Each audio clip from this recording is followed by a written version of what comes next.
The old barn stood as a sentinel on the hill, its faded red paint peeling like sunburned skin and its timber frame grayed with a century of sun and rain.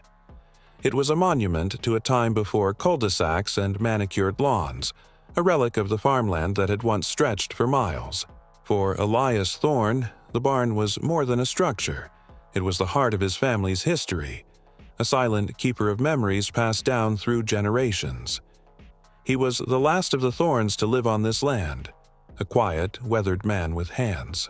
Calloused from honest work and eyes that held the wisdom of the earth, he watched the new neighborhood, whispering pines, grow around him like an invasive vine. He had been the one to sell the land, plot by plot, to the developers.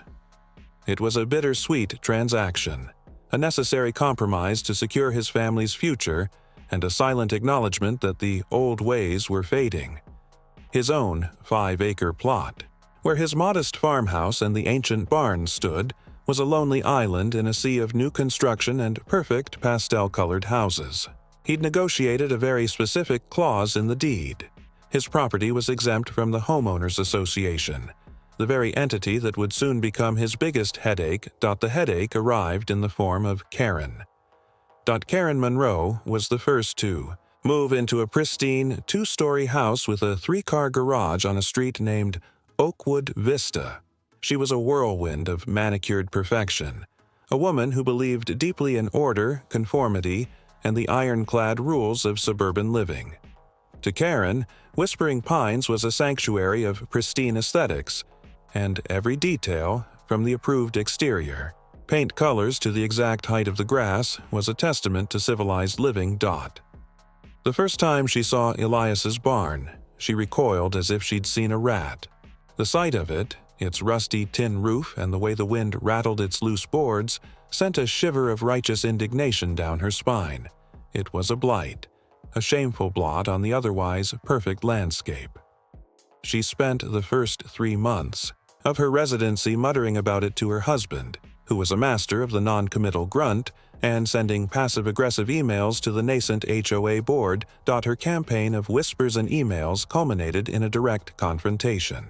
She approached Elias one Saturday morning as he was tending to his vegetable garden, a small plot of unruly chaos amidst the perfect green of his lawn. "Excuse me," she said, her voice dripping with the saccharine politeness that precedes an attack. "You're the owner of this property, correct? The one with the old building?" Elias looked up, a faint smile on his face. He knew what she was talking about. "That's right, the barn." "Yes," Karen said, her nostrils flaring slightly. "The barn. It's an eyesore, you know. It really detracts from the value of the homes in the neighborhood. We've all invested a lot in our properties." Elias leaned on his hoe, his smile unwavering. "It's a working barn, ma'am. Not for show." "A working barn?" Karen scoffed. "With what? I've never seen a single animal in it. It's just a dilapidated shack. And according to the Homeowners Association covenants, all structures must be maintained to a certain standard. Your barn doesn't meet that standard. Not even close." Elias chuckled, a low, rumbling sound. "Ma'am, I don't believe those covenants apply to my property." "Oh, they absolutely do," Karen retorted, puffing her chest out. "Whispering Pines is a unified community. We all have to abide by the same rules for the benefit of everyone." She pointed a perfectly manicured finger at the barn. "I am demanding that you either bring it up to code or, frankly, just tear it down. The entire neighborhood is counting on you to do the right thing." Elias just shook his head, a hint of sadness in his eyes. He didn't try to argue. He simply went back to his gardening, leaving Karen standing in the dirt, fuming.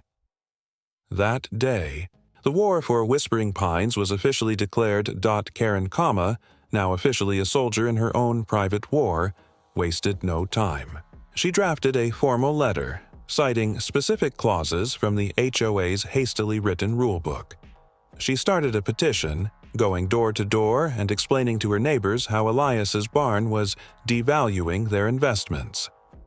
She managed to rally a handful of people, mostly those who had moved in recently and had no idea about the area's history.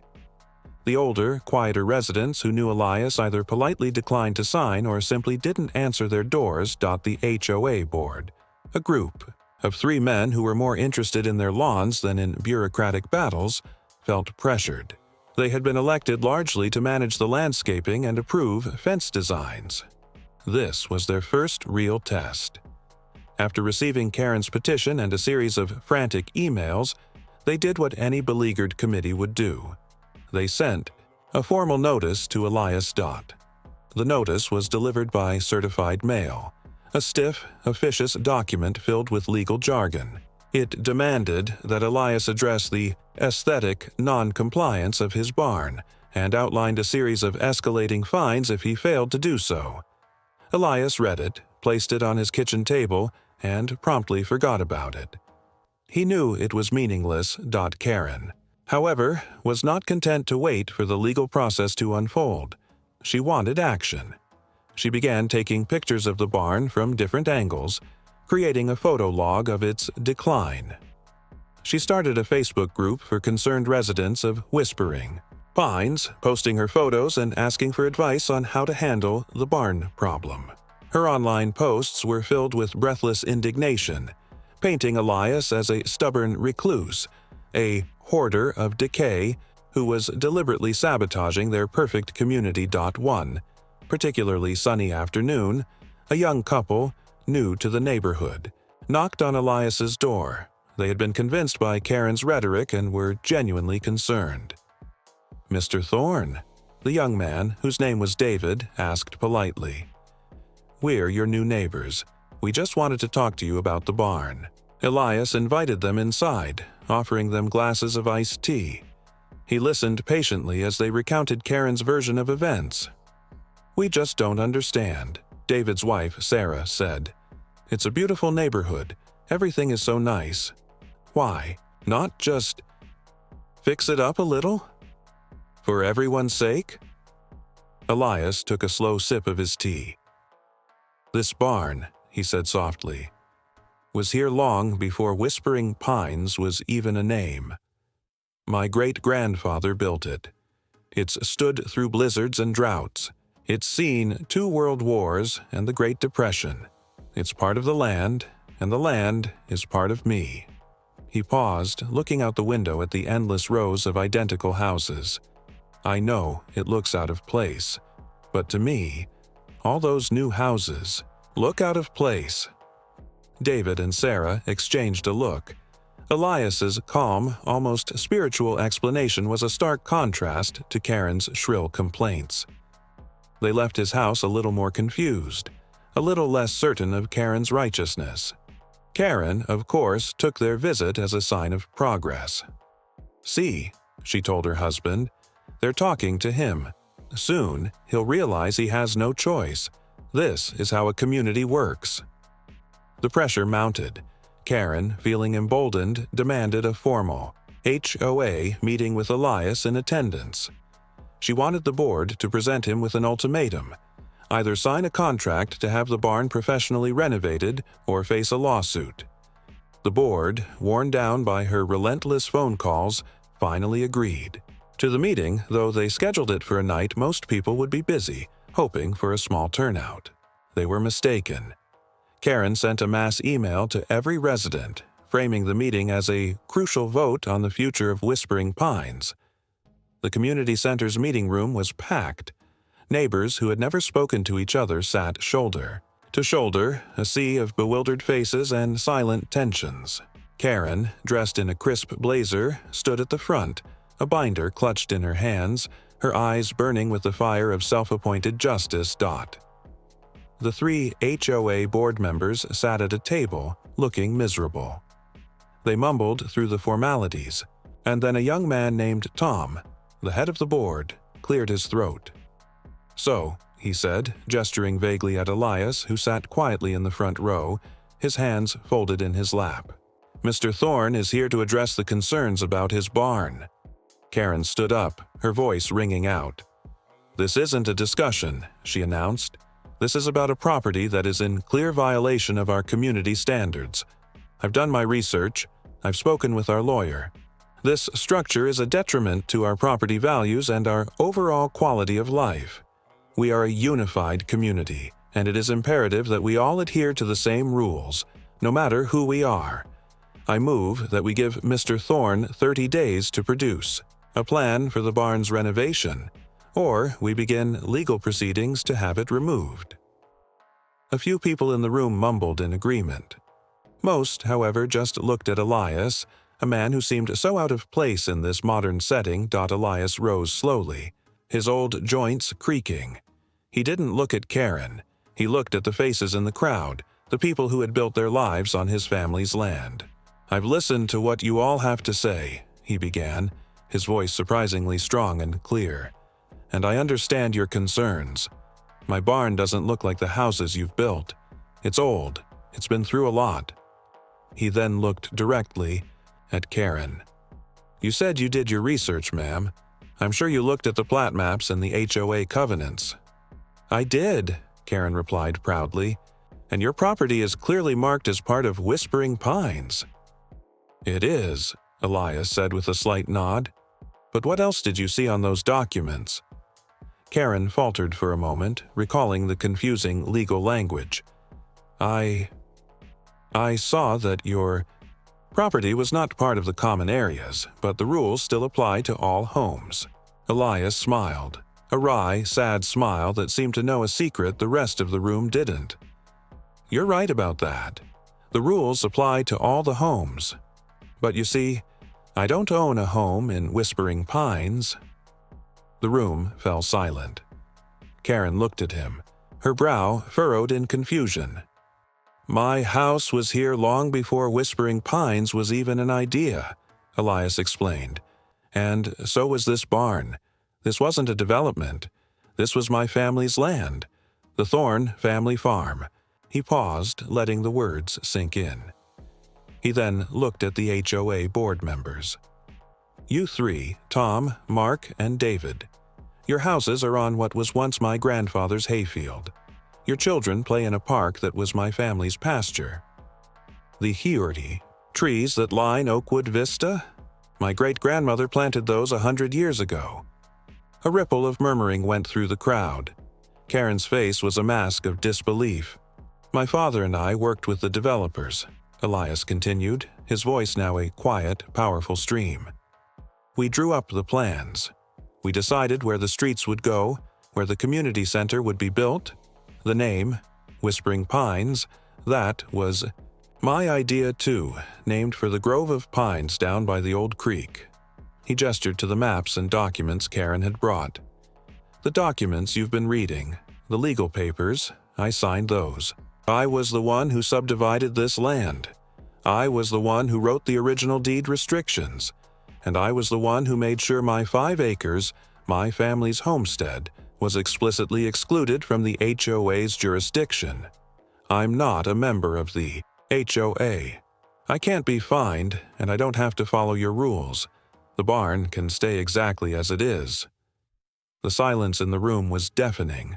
Karen's carefully constructed world of righteous indignation was crumbling around her. Her face, which had been a picture of confident authority, now looked pale and hollow. Her binder, filled with her evidence, seemed to wilt in her hands. The other residents, who had been so quick to side with her, now looked at Elias with a mixture of shock and awe. They had seen him as a simple, rustic neighbor. They were now seeing him as the founding father of their community. The young couple, David and Sarah, who had visited Elias, looked at each other, and a knowing smile passed between them. They understood now why Elias had talked about the history of the land, about his great-grandfather and his deep connection to the earth beneath their feet. Karen, her voice barely a whisper, finally spoke. But that's not what the covenants say. I read them. They don't mention any exceptions." "That's because the exception isn't in the HOA rules, ma'am," Elias said gently. "It's in the original deed, the deed that created the HOA. My land was carved out of the original tract before the HOA was ever formed." He pulled a thick, weathered document from a canvas bag he'd brought with him. "Here's a copy of the deed. "You're welcome to read it. I've had it laminated." He placed the deed on the table in front of the board members. They stared at it, their faces a mix of embarrassment and relief. The problem had solved itself, and they no longer had to deal with Karen's demands. Elias looked at the crowd again. "My family wanted to share this beautiful land with others. We didn't want it to be just a handful of people living on a farm. We wanted a community. We wanted a place where families could grow and thrive. I never intended for this barn to be a source of division. It was always just home."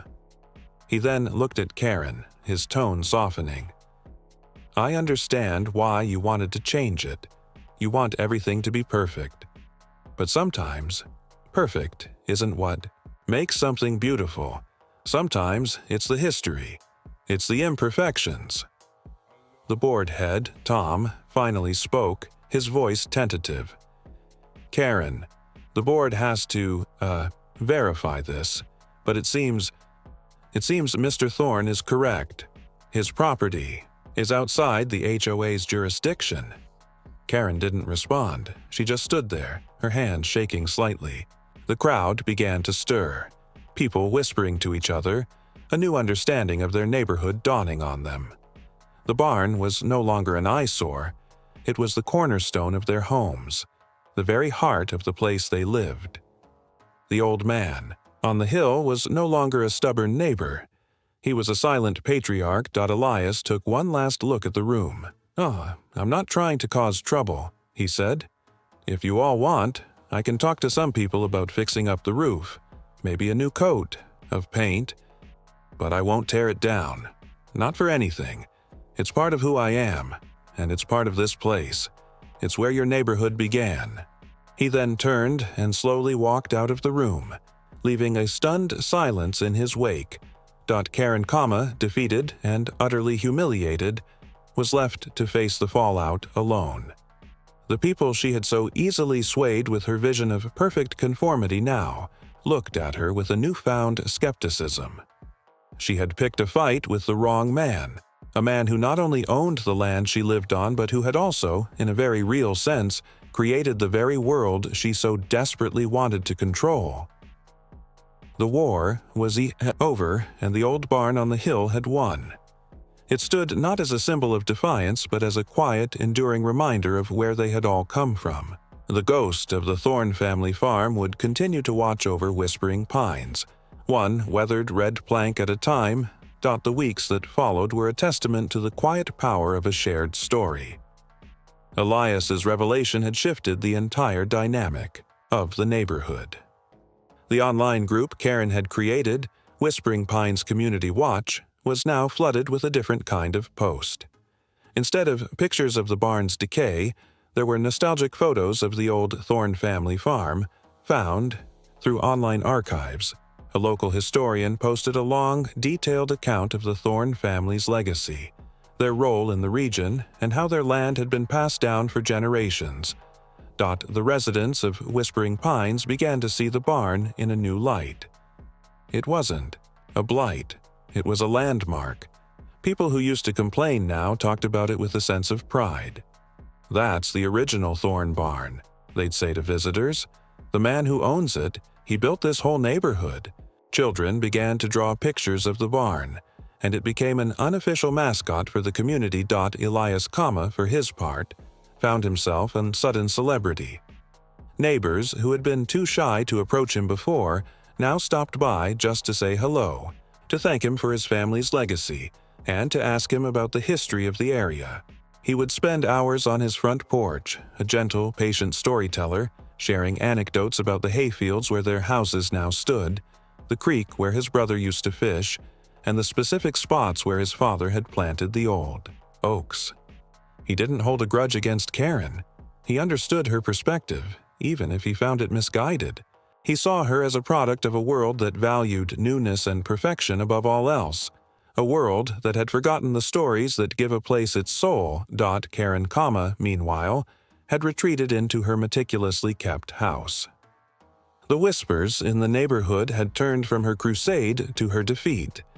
She had gone from being the champion of the community to the woman who had tried to bully the very person who had made their community possible. She still lived in her perfect, pristine home, but it no longer felt like the sanctuary she had imagined. She would see Elias from her window, tending to his garden or sitting on his porch, and a feeling of profound shame would wash over her. Her victory had been so certain, her righteousness so absolute, and now it was all gone, replaced by the quiet, immovable truth of history. One evening, as dusk settled over Whispering Pines, Karen found herself walking, not on the paved walking trails she usually frequented, but down the old dirt lane that led to Elias's property. She stopped a short distance from the barn, its silhouette a familiar, comforting shape against the fading light. She saw Elias sitting on a bench near the barn door, whittling a piece of wood. She took a deep breath and walked towards him. Her heart pounded in her chest. She had no idea what to say. Elias looked up, his movements unhurried. He didn't look, surprised to see her. "Evening, Karen," he said, his voice as calm as ever. "Elias," she said, her voice small and tight, I just wanted to say, I'm sorry, I had no idea." Elias just nodded, continuing to whittle. "It's all right," he said. "You couldn't have known. The history isn't written on the streets. You have to look for it." Karen stood there for a moment, her perfect veneer cracked and exposed. "I was just so focused on making everything perfect. I didn't see the real story." Elias placed his whittling knife down. He looked at the barn, then at her. "Perfect isn't always what a place needs," he said. "Sometimes it just needs to be lived in. This barn, this land, it's been lived in for a long, long time, and it's seen a lot more than you or I ever will." Karen didn't know what to say. The woman, who had always had an answer, a rebuttal, a well-placed insult, was speechless. Elias's quiet wisdom had disarmed her completely. "The barn can stay," she finally said, the words feeling foreign and humbling on her tongue. "It should stay. It belongs here." Elias just smiled. "Yes," he said. "It does." He then gestured to the bench beside him. "The sunset is nice from up here. The pines, they really do seem to whisper." Karen, for the first time since she had moved to Whispering Pines, took off her blazer, sat down next to the man she had so vehemently fought, and watched the sun dip below the horizon, bathing the old barn in a warm, forgiving light. In the quiet twilight, with the scent of old wood and fresh earth in the air, she began to understand that a community was not about a set of rules on a piece of paper, but about the stories that bound them all together. And the story of Whispering Pines, she now knew, began with a quiet man and his old, perfect, and unapologetically imperfect barn.